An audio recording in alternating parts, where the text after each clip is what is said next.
Welcome to the Great Awakening Show. I am Joanne, Divine Life Yogini, and on this week's show, we have Frank Jacob. Frank is an international award-winning filmmaker, presenter, visual artist, musician, and influencer.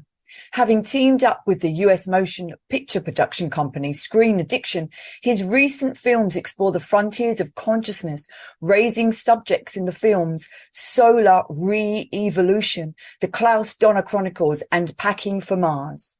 In 2019, Frank directed and co-produced the series Timeless, a first-of-its-kind German format exploring the world of the paranormal for US online network Gaia. In 2022, Frank broke a story about a mysterious group called the Guardians of Project Looking Glass, who claim to help humanity avert upcoming disasters. This time technology makes it possible to peer into timelines, future probabilities, and more, and appears to be used by rogue elements in government as well as the elite to bring about a technocratic dictatorship. Frank followed up with A Tale of Two Timelines, a webinar that dives deep into the history and main protagonists of that story, which connects consciousness, ETs, CERN, AI, time travel, interdimensional messages, the meaning of timelines, and an upcoming cosmic event with the power to propel mankind into a quantum evolutionary leap, long predicted by indigenous peoples all around the world. As a presenter, Frank's multimedia presentations take his audiences deep down the rabbit hole into hidden history, transhumanism, artificial intelligence, secret technology, human evolution, timelines, and more. UK Health Radio, the station that makes you feel good.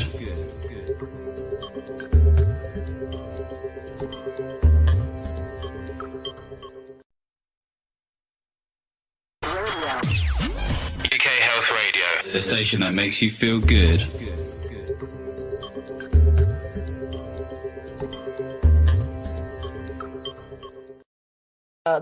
Thank you for being on the Great Awakening Show. Well, it's my honor. Yeah, it's going to be so good. There's so many questions I want to ask you, and just your wisdom and your knowledge. And, you know, I've been watching all of your videos and your webinars, and they're just fascinating. Absolutely fascinating. Well, that's great to hear. Yeah, so good. So good. Okay, let's go to it. So, Frank, what does this great awakening that we are all going through, what does it mean to you? And please describe the connection between the solar activity and our creative, mental, spiritual abilities and awakening that is triggering that you portray in your amazing film, Solar Revolution. Okay, that's a multi-layered question. I know. Well, I like to approach things from the perspective of timelines, because it has to do with us being in this physical reality, which some people call the matrix, or a matrix, which is actually just a word for reality of some kind. And we are, through our daily choices and through our level of consciousness, we are either deliberately or unconsciously affecting that timeline. And or another big word is resonance. In other words, going into resonance with certain ideas, because everything is frequency. And when you realize that, and you realize that all of the things that you think and all of the things you say and do in the world have a corresponding frequency, then you begin to maybe pay attention to what kind of an ideology or what kind of a cause and effect that might create in that reality, and how it might shape your, not only your, what happens to you, but your interaction with all of it. And so you become attuned more carefully or sensitively toward maybe thinking about where you got certain ideas and things like that. So the Great Awakening you're talking about, to me, just means more people, or leaving people just out of it. The idea that humanity as a whole, consciousness, the ideology, the genome of mankind, or man and womankind, is evolving and steadily growing. And the Great Awakening is basically the idea of breaking into a new timeline, an organic timeline, or let's say fulfilling the original plan, you might call it, also, to bring us to a place where we're actually fully realizing all of the features and functionalities that we have built into our bodies and into our consciousness, and taking that to a level that it's never been before. Because we've had these cycles, and we can look at a single life as one cycle. If you want to look at the reincarnation concept, the cycling, reincarnating and doing another loop, or we can look at in terms of society, like there's rises and falls in the history going back thousands of years. Cultures have risen and then collapsed again. And that has a direct correlation in respect to what you were mentioning with our film Solar Revolution, which is what we explored in that film. That has a direct relation to the cosmic solar cycle as well. So what it means is that our bodies and our existence in this bubble of Earth extends way beyond the Earth and goes right out into the cosmos, and is connected to the sun, and by extension to the whole galaxy. So this Great Awakening is taking place not just here locally on Earth. We're the microcosm, but as we're learning, everything with the microcosm is also connected to the macrocosm. So it's like a mutual evolutionary process that is taking place in the universe right now, which I believe is trying to actually this time make something very unique happen. And, so we could stop right there if you want. That's great. And I mean, and it's like the light coming in, all things are ascending, all planets, everything is ascending. So everything has to release those things that no longer serve them, like us on this planet. I believe that every individual and as a collective, we're all going through a sort of like dark night of the soul, which we are learning to release that darkness within us so we can let in more of the light, and we raise our vibration, we become lighter. But also that is happening. All these cosmic events are causing the darkness in the world to be, exposed, because we can't go on to this new timeline. We cannot go into this new earth with all of these darkness and all these secrets and all of this, evil and all these agendas, because you can't build on that. You've got to release it. You've got to expose it. And then you can start anew. You can start building on this solid, beautiful, foundation. And then, in that ascension process, which is just totally. I mean, this is the greatest time to be alive, is it not? Well, yeah, I would say that as well. I think it's an amazing time, and the people that are living on the planet right now, I believe, are lucky and have been or have chosen to be here and have a special role in that process that we're talking about. The concept of the darkness, and that having to kind of overcome it or eliminate it to move into a new timeline is an interesting concept too, because in a lot of ways, those dark forces, if you want to call them that, are there to actually push us to kind of to push our evolution and to push us to wake up. And I think if we reach a point where we don't look at them as separate from us, but rather as part of our evolutionary process, then there's a point I think everybody reaches where they become powerless in a way to affect you any longer. They don't affect your consciousness any longer.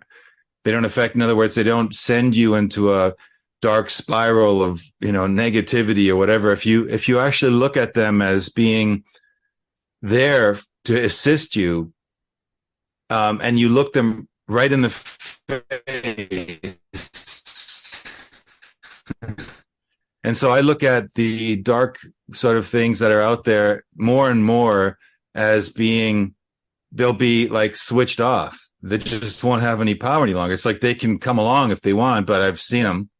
I've recognized them, so they don't really have the influence anymore on me. And I think the more of us that disempower them, they just fall away. So I don't really look at it as a great battle so much anymore, as I look at it as more as it's crumbling apart of an old structure which is obsolete, which served us to this point. You know, we've made some great strides. Mankind is the experiment of mankind is very interesting and very unique. And obviously it must be something very special, especially if you want to believe in extraterrestrials and all these extraterrestrials that might be hanging around watching us. They seem to be very curious about what we are all about. And we seem to be very unique. Otherwise, they would have shut us off a long time ago if they could. But, as we see their historical, their historical appearances, they've sort of popped their heads in, and we see them, or we see something that you could identify as an extraterrestrial element that is sort of lurking around for hundreds, maybe thousands or more, hundreds of thousands of years. That's been around. But if they were negative to switch us off, they could have done it a long time ago, because associated with extraterrestrial intelligence is also superior intelligence, superior technology, etc. So if that were the case, we'd already be shut off. So there must be something very, very unique about us. Yes. And I think the realization that we actually, with our consciousness, can enter into another level of existence.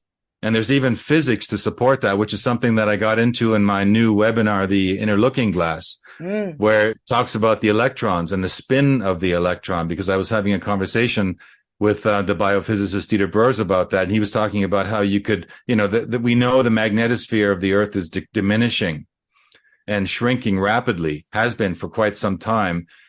And theoretically, it could reach a point where it's no longer shielding us from what's coming at us from the cosmos.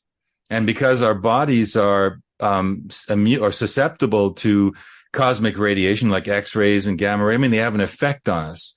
They have an effect on the version of us that we exist in right now. But what would happen if we actually learned that we could create our own personal magnetosphere around us? In fact, our heart does that. It creates a shield around us up to 4 meters. And that this would become the new bubble that protects us, and we no longer needed the magnetosphere.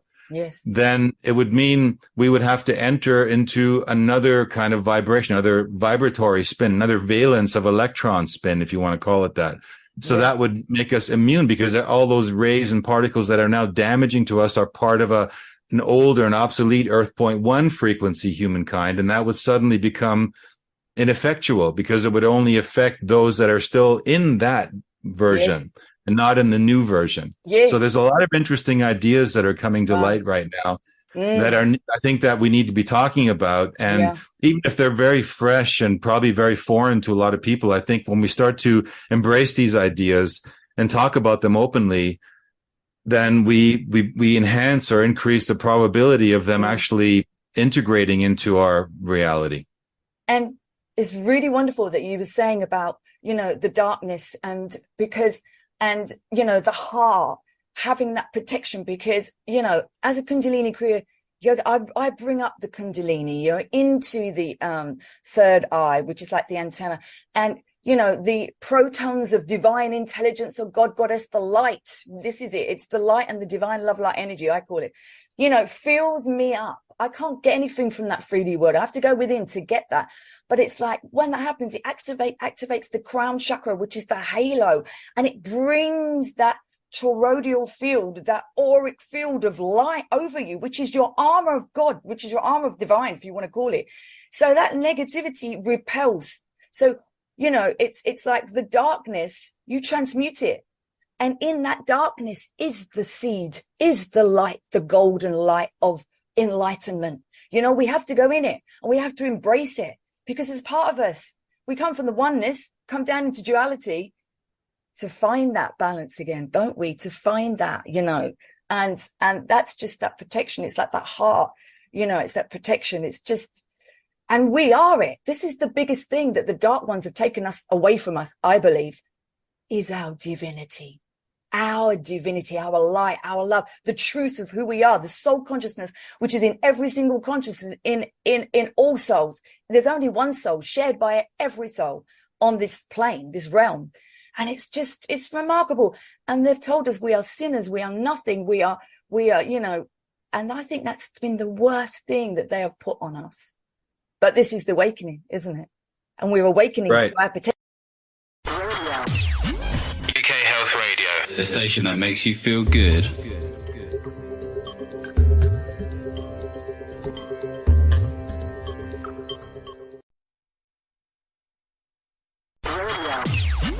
UK Health Radio, the station that makes you feel good.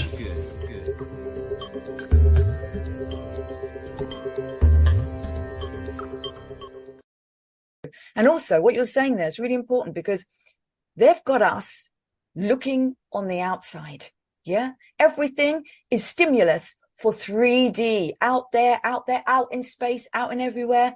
And I just, wanted to get into this because, as a Kundalini yoga teacher, I've been studying and meditating on the pineal for years, and I believe that it is an antenna and a superconscious gateway to multidimensional realms. But I don't believe that they are out there. They are in here, because as we raise the Kundalini up, here is the temple. We light up the light of the world, the temple here. It becomes enlightened. The chakra starts spinning. The golden halo comes on, and the antenna picks up the protons, the divine, multidimensional light, other realms, which takes you inwards. It's all in here.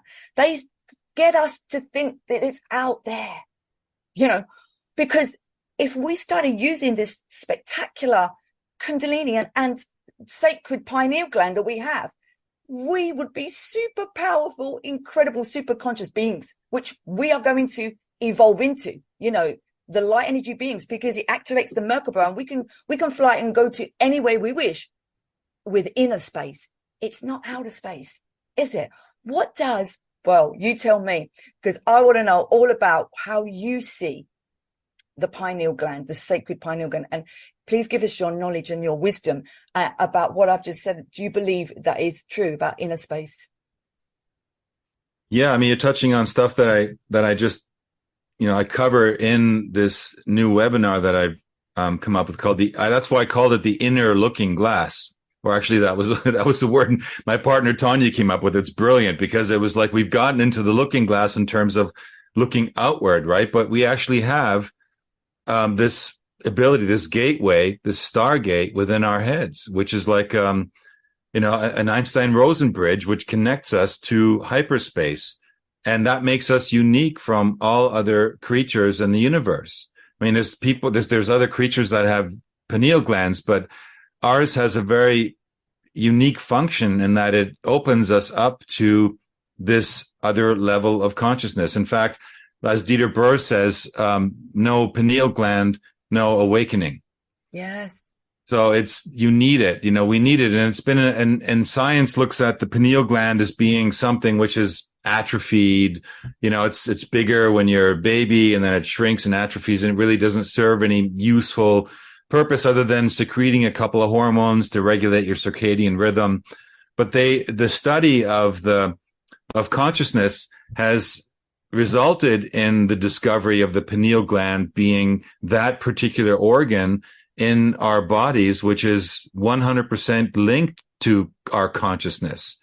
And, even Manly P. Hall talks about that. And Descartes talked about how there had to be these controllers in our body, that like there's a small, tiny little part of our heart that is responsible for its function. And even though the heart is a giant organ by comparison, Descartes came up with the concept that it was these tiny little controllers that were responsible. And if you take that tiny controller out of the heart, it stops beating and we're dead.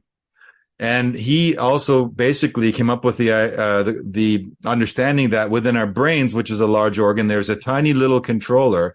in the middle of that doesn't have two halves. It's very unique from all the other aspects of our brain. It's this single controlling element. And he surmised that this must be the controlling point of our consciousness. So while that one control in the heart is responsible for life, the other one was responsible for consciousness. And so, it's like we were given this tool built into our biology by the creator. It's really quite genius because it allows us to not only regulate our body and, deal with the circadian rhythm, but it also is able to synthesize and manufacture high potent psychotropic DMT chemicals like dimethyltryptamine. And the pituitary secretes amarita, which is and so you have the milk and the honey that come down, Pingala and Ida. These are exactly. And the pineal gland is responsible for imbuing that fluid with this consciousness factor, and it goes to every single cell in our bodies. Exactly.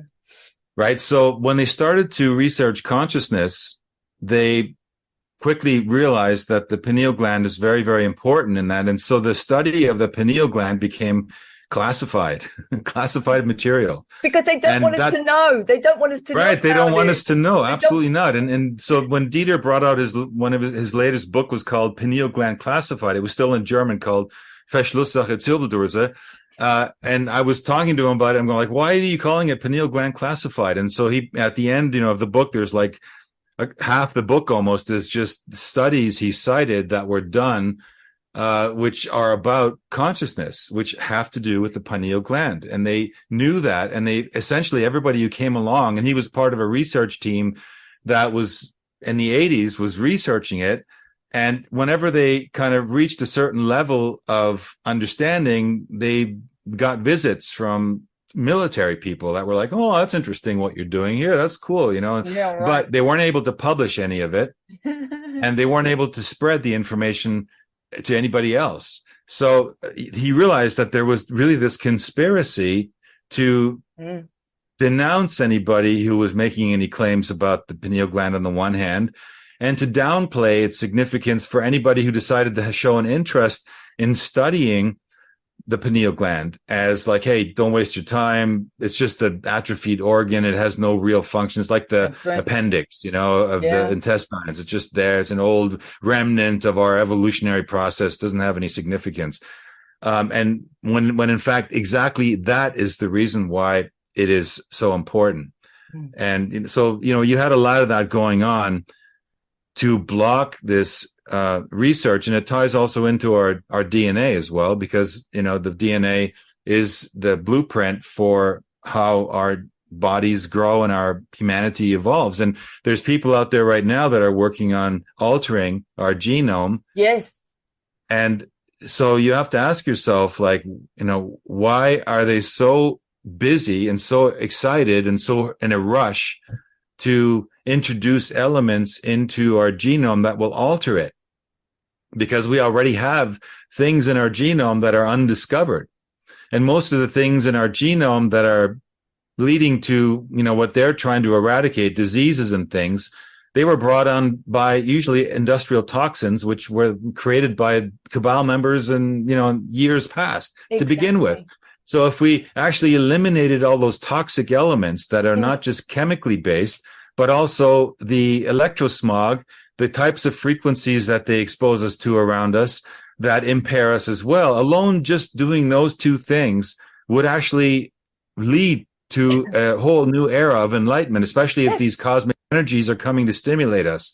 And it seems very clear that they don't want that to happen. They don't want us to discover that, because this, you were talking about, the Kundalini yoga and stuff and doing exercises and things. But I also believe that, on the one hand, the exercises are great, but on the other hand, we have to realize that just the focus of us to realize what we have in our brain begins to change our relationship to it. It's like a muscle that we haven't used in a long time. And it's not even as complicated as people would like to think to be able to tap into and to utilize, because it really is something which has a primary function with respect to our consciousness tapping into where we came from.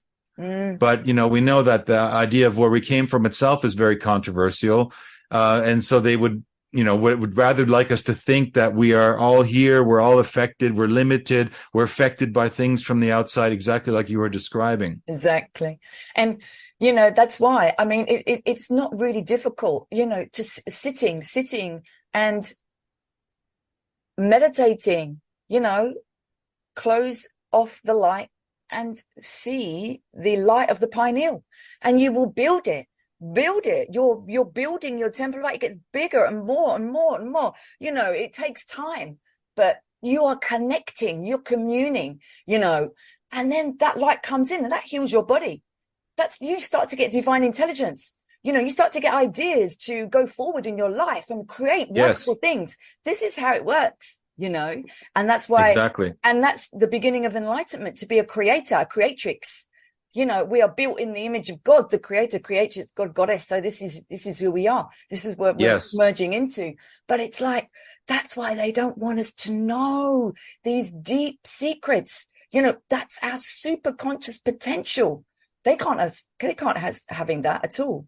And that's why they want to change, isn't it? That's why they want to change us with vaccines. That's why they want to, it's all the toxic, like you were saying.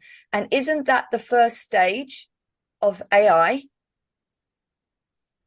Well, yes. I mean, I was just thinking as you were talking about how maybe I should have mentioned this earlier, but it comes down to this showdown between pure materialism and pure spiritualism, in a way.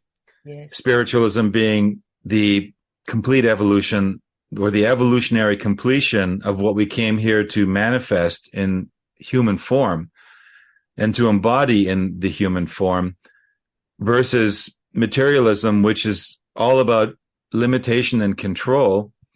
And materialism also represents ego, and it also represents material wealth. And those who have built their lives and their empires here in terms of building the wealth and have become accustomed to control of the rest of the planet through the control of the wealth and the flow of money, or the stifling of the flow of money to certain people. And they of course don't want to see the end of that, because they're living in their golden age now. Yes. The people that are using these technologies, the people that have the advantage over the rest of us using technology, using finances, they're in their golden age. And the only thing that sort of spoils it for them is that there's so many of us, and that we might actually one day come to realize that, hey, we don't have to sit down and take it. We can get up and rise up and become, the creator beings that we were intended to be. This would be the end of their era, or their end of their golden age. So it's natural that they would do whatever they can to stop that. Yeah. Yeah. And there's so many of us. This is the thing. I think that all that has happened, the contrast has to come, the suffering through that contrast, through that suffering, it forces us to the precipice. It forces us to change. We have to. And it has to be so, we're going to go through a lot more, there's going to be a lot of darkness coming, but we have to go through it. And we can't just see it. We have to experience it. We have to feel it. We have to feel that darkness, because then we can make sure that it never happens again. Otherwise, in 50 years or 100 years, it's just going to come back again, and it's going to happen all over again at this time, isn't it? So it really is a time for us to come together. And it really is, because it's awakening us. It's awakening us to the unity consciousness and love awareness, which is our true value as humanity, as mankind, realizing. Right. And my light's kind of freaking out while you're talking. So it seems to be a validation of what you're saying. Yeah, there's far more of us than there is of them. That's definitely the case, right? So, I mean, I'd be afraid too. If I was in that state of being, of consciousness, I'd be thinking, okay, well, last thing we want is them to wake up. I think Zbigniew Brzezinski was, on record once saying, oh my God, the biggest problem we have is that people all over the world will stop buying our story, and they're going to wake up and it's going to be the end, So they know that this is inevitable. And this is why I think they're taking the steps that they're taking now to manifest, things as quickly as possible. And it seems, even though this is also a very dark way of looking at it, but it seems like depopulation of the planet is one of the agendas. Actually, it's not even a conspiracy. You can find in their writings and in their white papers on their website, frank discussions about how to go about depopulating the planet. So this is no secret that they want to do that under the spirit of, hey, the planet is dying. We have to green the planet and all this stuff. And of course, when you're, before you really wake up, it sounds good, right? Yeah, of course, we want to save the planet. We want to make sure the planet is great and all this stuff. But the problem is that the people that are telling us we need to save the planet are the ones whose industry destroyed the planet in the first place. And we're not talking about it. They blame it on us. They're blaming it on us as being carbon sinners. And although carbon is one of the 4 building blocks of life itself, they're not talking about the toxicity of the chemicals that they released into the environment that are the problem. And they're not telling us about probably the most important part of it is that we no longer need even to use fossil fuels or nuclear or anything, because there's other forms of energy out there. We just have not been able to put them into the public. They've been stifled. They've been blocked.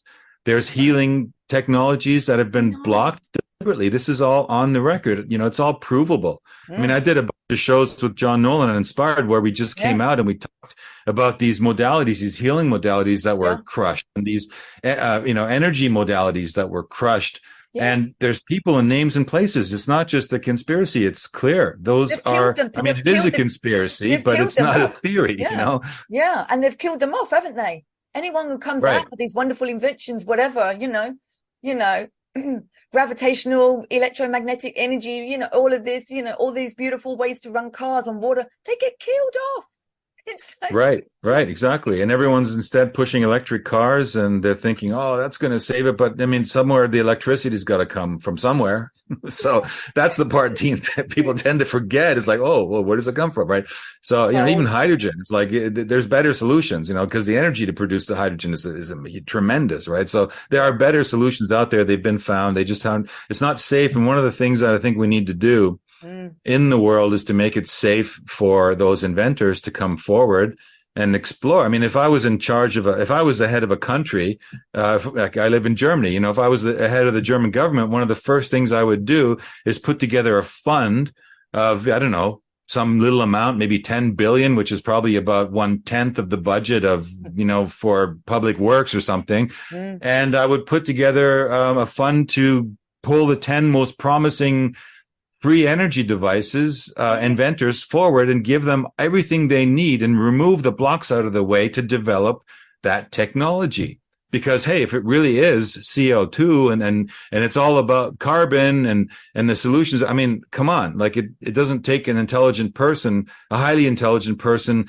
to see that these technologies have existed out there, that the inventors have almost made it with them, have been cut short. So why not let them finish the process? And I guarantee you, within 5 to 10 years, we would have that free energy device. Exactly. That would save the planet if they really wanted to. Right. So that should be pretty much anybody who's still skeptical that, that there is this group of people that are, they're either like, well, fill in the blank. They don't want that. Tesla, free energy from the ether. We got to if we'd have gone with Tesla instead of going with Einstein, we would, in electricity, we would have magnetic energy, or it would all be free. And it's like unbelievable. They don't want to do that. They want us to pay for it, right? To pay over and over and over again for our energy and our water. And it's just, we are women and men of the earth. We shouldn't have to pay to live on this planet. It's free. Resources are free. It's just, but that's where they're coming. I believe that this is not one of them mass quick awakenings. It's going to take many, many years. And as we turn around and don't be involved in their systems so much anymore, we can build the new systems, and they will just eventually collapse.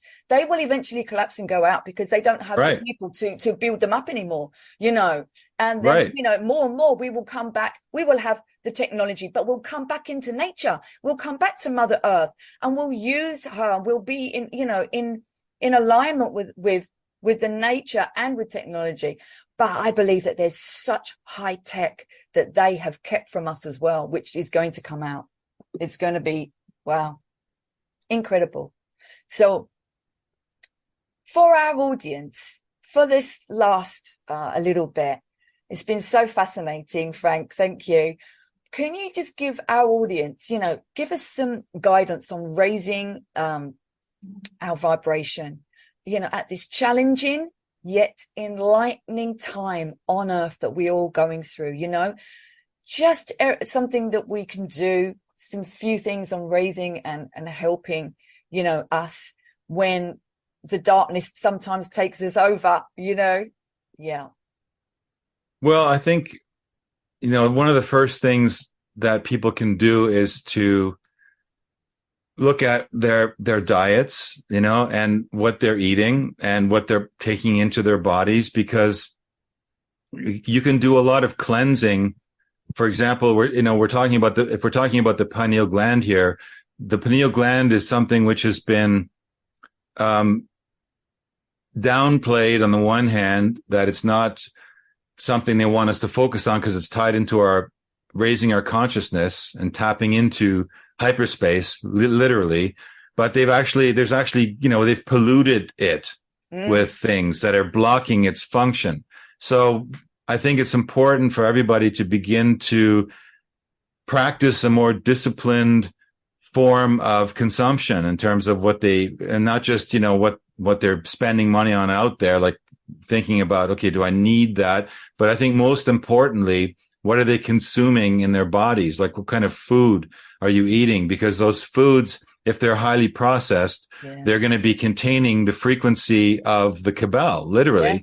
Yes. The darkness is in the food, in terms of the colorings and the preservatives and the flavor enhancers and all these things. So it's really important. It was in my life a kind of a critical, pivotal point where I began to look at my diet, and I began to, I took it to some extreme. I actually ended up working with Ann Wigmore in Boston, who's the inventor of Living Foods Lifestyle and wheatgrass juicing and sprouting and all these things. So, I went deep into that and learned that you can clean your body out using foods. Yeah. You can actually eliminate things. You don't have to do any radical chemicals. You can just start to eat very powerful, potent foods. Yes. And that will that's a more gentle process of cleansing. You don't, end up in a situation where you feel like crap, absolutely, because you're putting so many, detoxification chemicals into your body, which are not natural, that you feel horrible. You can actually do it gently through a natural process. So looking at your diet and maybe getting into things that are cleansing and pull metals out of your system, like spirulinas or chlorellas or super blue-green algae and things like that. They're good to have in your diet because and wheatgrass juice, for example, freshly pressed, very powerful stuff. The proof of it is that if you try to drink, if you were to drink a whole glass of that, repeatedly for every day of the week, at the end of the week, you would really be feeling nauseous because it pulls so many things out of your system. So it's better to drink, mild quantities of it. But anyway, that's dietary. Yeah. So, and, the other thing is to avoid foods that have fluorides and, that's anything from salt. Decalcify, calcify your pineal gland. That's because fluoride has been one of the prime pollutants in terms of calcification of the pineal gland. So, pay attention to things like, that have fluorides. People don't realize that fluorides are in so many things, even salt, like it's fluoridated salt, right?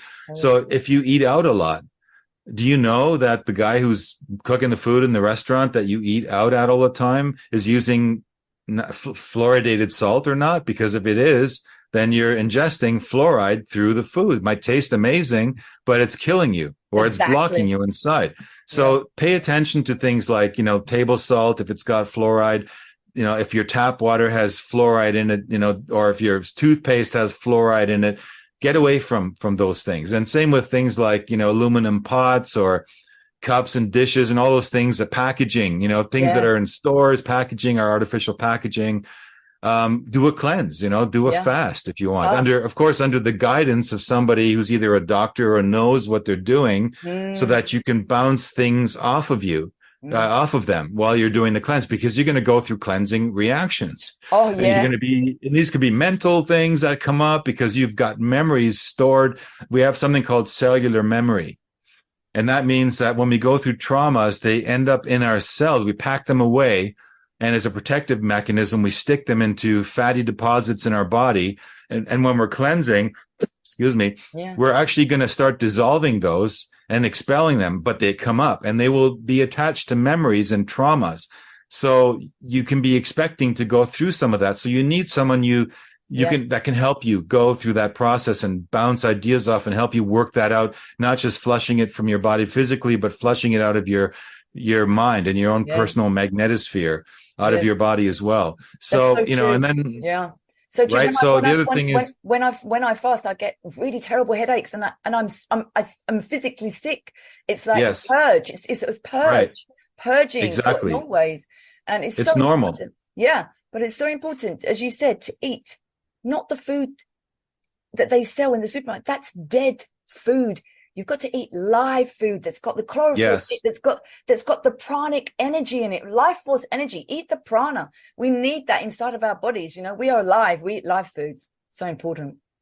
Yeah, they're very important, you know. And then what happens is, speaking of emotions, is that part of your process of awakening is to overcome emotional states like anxiety and guilt and anger and all these things. And because they keep you down in a negative vibration. I mean, and states of anxiety will actually raise your brainwave frequency to get outside of the frequencies which are conducive to connecting with your pineal gland, which primarily is the 8 hertz frequency. That's a very special frequency. I go into it in quite some depth in the Inner Looking Glass webinar, just why 8 hertz is such a powerful frequency and why we need to lock into that as much as we can, because it's sort of between consciousness. It's between sleep and waking state. So it's that state where you have kind of lucid visions. You see things for what they really are.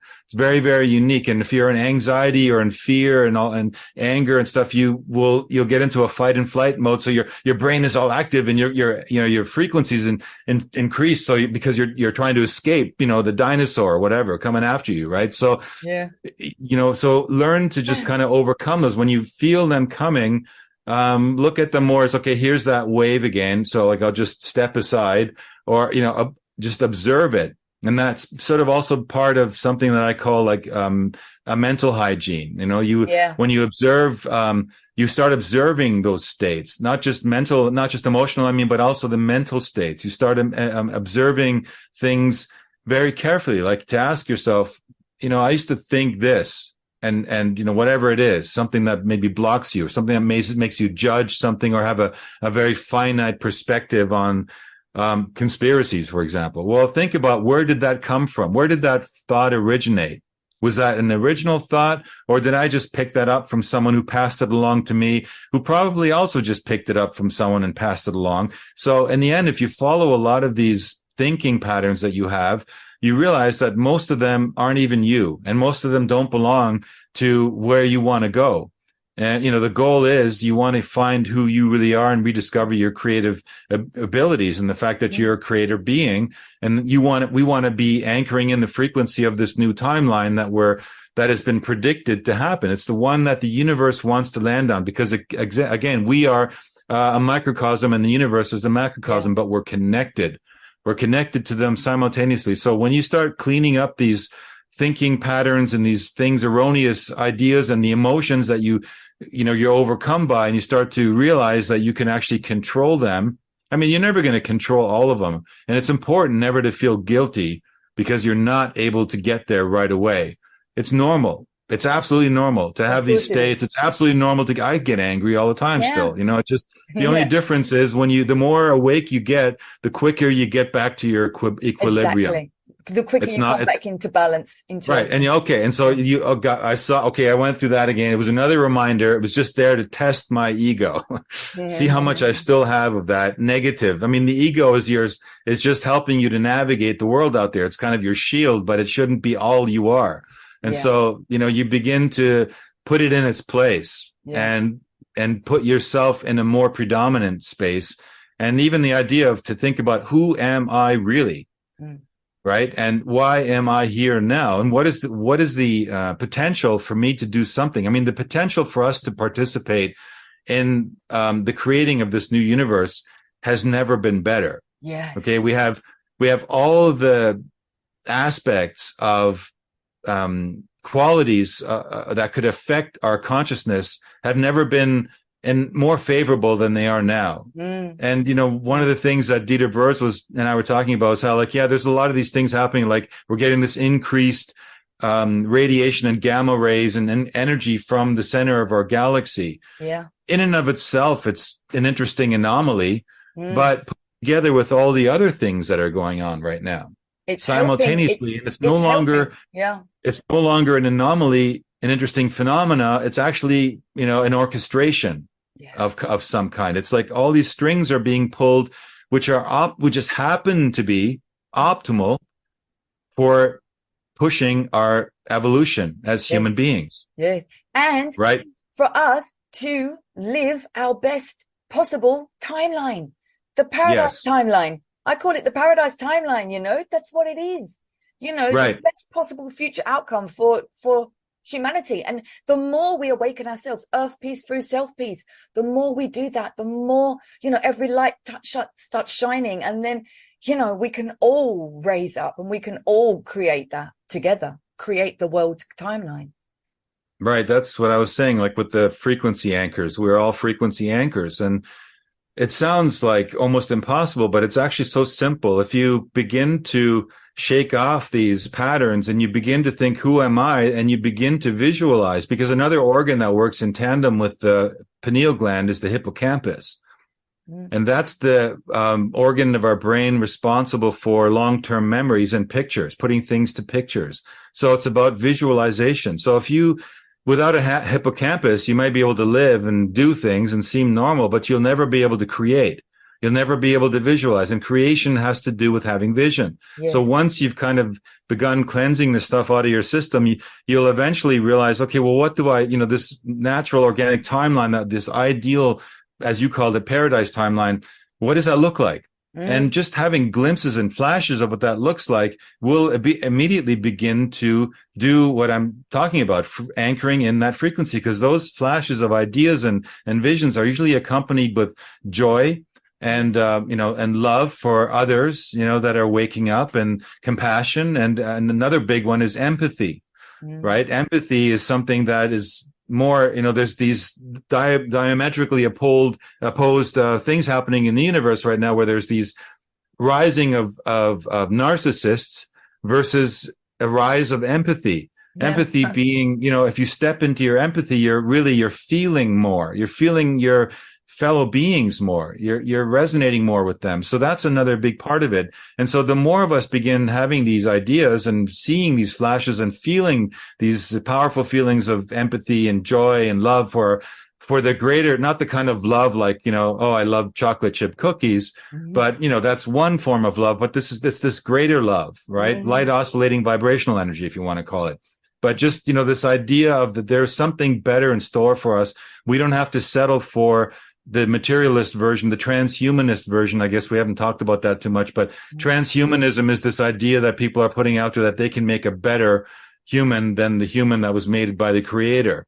And they're pushing that to happen. And so we need to get away from that timeline and create this natural organic timeline. And so that requires us having to do this work. And that work is simply cleaning up our mental garbage, all these programming. So that we can be a channel.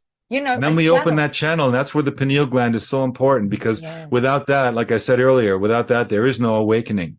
Yes. And that's what's unique about it. And it'll become activated just because we'll be thinking about it. We'll be cleaning up our diets, and also maybe stay away from Wi-Fi. Wi-Fi is probably going to be one of the most dangerous things. I think more people talk about 5G, but 5G, as bad as it is, and it isn't good by any means, is still not as widespread as they want it to be, because it's not able to get through glass. It can't get through wood, so it's got limitations. So Wi-Fi, 5G sounds dangerous, is dangerous, but it's nowhere near as dangerous as Wi-Fi. Why? Well, because what do we all have? We all have Wi-Fi. Wi-Fi is everywhere. Yes. It's like everywhere. Yeah. So, there are now patents out there that they can actually see you moving around the house. Yes. Because you have a certain router. The telecom companies can actually using your Wi-Fi router They can watch you moving around the house It's terrible. to within a square centimeter. Yes. Okay. This is fact. Okay. So they know that, I mean, Wi-Fi, they've got it everywhere. So I would say Wi-Fi is the sleeper. It's the one that's the most dangerous. So rewire. Yeah. Do as little Wi-Fi as you have to. Go into nature and ground. Get the electromagnetic or wire your energy. stuff with Ethernet cables, right? I mean, just just use Ethernet cable everything, right? Cable as much as you can. You don't have to be an extremist. You don't have to go paranoid. That's brilliant. All these things, do them in balance. Just minimize your exposure. Cut down on the Wi-Fi. Yeah. You know, I've got a little bit of Wi-Fi going in my place, but most of it's been cabled. Yeah, and the most powerful source of the Wi-Fi is certainly not what I'm using anyway. So, but yeah, absolutely. That's another thing we should all do. Go into nature. Go out into the woods, you know, feel the nature spirits, because it's very, very powerful, a way to connect with the original creation, because that's one of the few places you can still feel that original energy. It's still there. Yeah. And so, you know, read good books also, you know, maybe before you go to sleep, have some visions and ask your higher self to give you an important message so that you'll remember when you wake up, so that you can use that message to guide you moving forward in your life. Yeah. Those are just a couple of things. Oh, Frank, it's just thank you for all of your wise wisdom and your future, your futurism. The way that you see things is just wonderful, and you teach everyone, and you give us the dark side, but you give us the light side, which is very important. We have to be aware of everything, that both sides. So I just want to say, Frank, thank you so much for being on the Great Awakening Show. Thanks for having me, Joanne. Wonderful.